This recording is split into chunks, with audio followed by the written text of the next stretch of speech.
I wanted to ask a question about sexuality.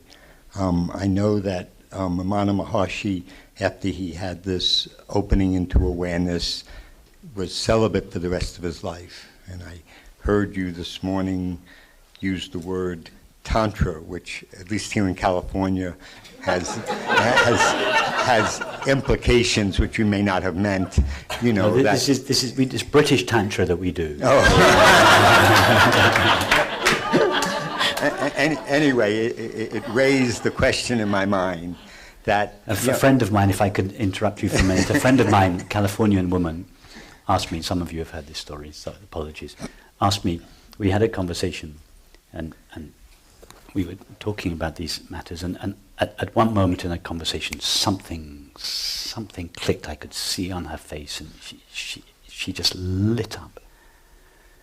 And she said to me, "Wow, when you realize this, how is it possible not to stop yourself just going around and hugging everybody?" And I said, "Well, that's a problem that Californian women have, but it's not a problem that British men have." So, yes, I see I'm asking the right person. So, as you know, this is a very potent energy in most people, and it presumably could be used in the service of being aware, or it could be used let's say, to use the language that we're using now, to become more unconscious. And I wondered if there are any guidelines you have for the use of sexuality that would help us to become more aware.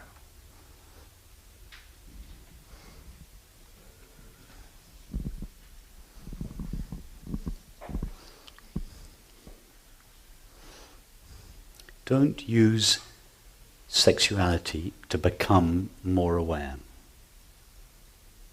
Become more aware and use that to enhance your sexuality. Mm-hmm. When I say enhance your sexuality, or let's go back. When I say become more aware, I don't mean become more aware. Realize that you are ever-present, unlimited awareness, and allow that understanding to gradually infiltrate all realms of your experience. Your thinking, your feeling, your acting, your perceiving, your relating, and your sexuality. And if you allow this understanding to inform all aspects of your life, including your sexuality, it will transform it. Your sexuality, along with everything else, will become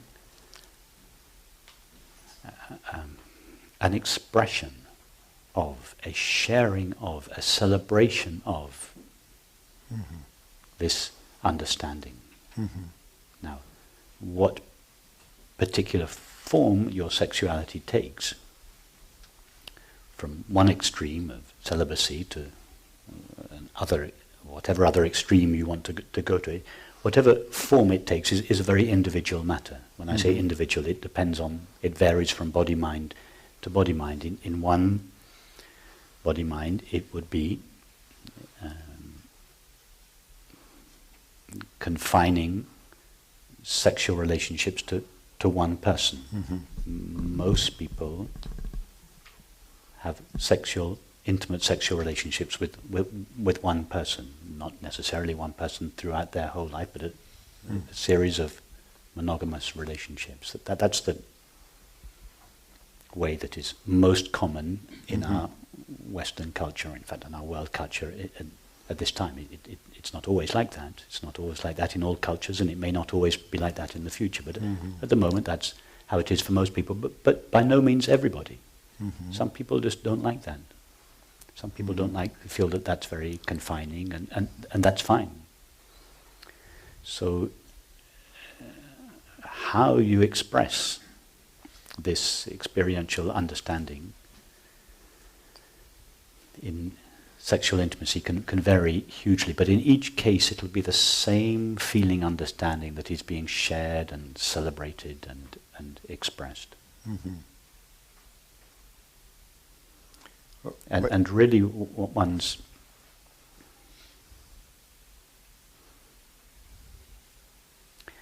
I would say that one's capacity for intimacy in intimate sexual relations is directly proportionate to one's understanding of one's true nature. What I would have thought of is that as you embody awareness, that the sexuality would become less lustful and goal-directed, that it would become more like an experience of being itself, where it was... Yes, sex would no longer be used as an alternative to tobacco, alcohol, television. It would no longer be used as an avoidance of suffering. It would no longer be used as a distraction or as a... It will be...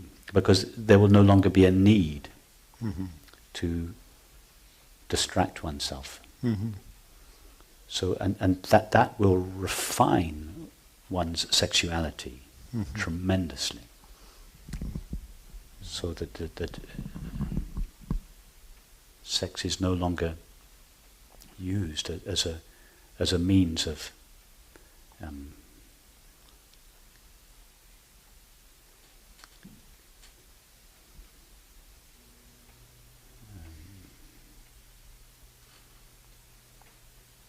filling up the emptiness that we feel inside, the loneliness that we feel inside. Nor will it be used as a means of